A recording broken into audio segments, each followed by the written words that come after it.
বেতন তোলেন রাজবাড়িতে, অথচ থাকেন রাজধানীতে। প্রশাসনিক পরিভাষায় একে বলা হয় সংযুক্তি বা অ্যাটাচমেন্ট।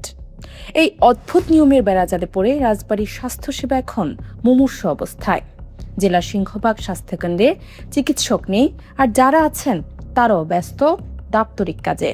নারোই ইউনিয়ন স্বাস্থ্যকেন্দ্র নিয়ম অনুযায়ী 2 জন চিকিৎসক থাকার কথা থাকলেও আছেন মাত্র 1 জন, আর সেই একমাত্র চিকিৎসককেও অধিকাংশ সময় ব্যস্ত থাকতে হয় প্রশাসনিক কাজে।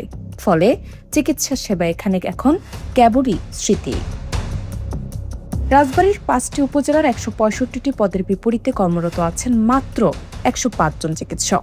তবে কাগজে কলমে এই সংখ্যা থাকলেও বাস্তবে সেবা মিলছে না, কারণ তাদের মধ্যে 22 জনই সংযুক্তির দোহাই দিয়ে বছরের পর বছর ঢাকায় পড়ে থাকেন।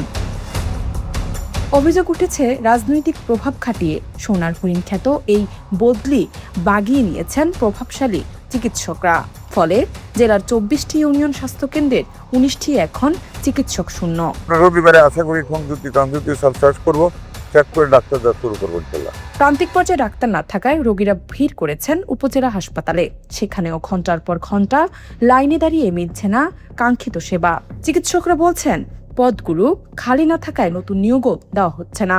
আর সিভিল সার্জন জানালেন, বিষয়টি ঊর্ধ্বতন কর্তৃপক্ষকে জানানো হলেও মেলেনি কোনো সমাধান।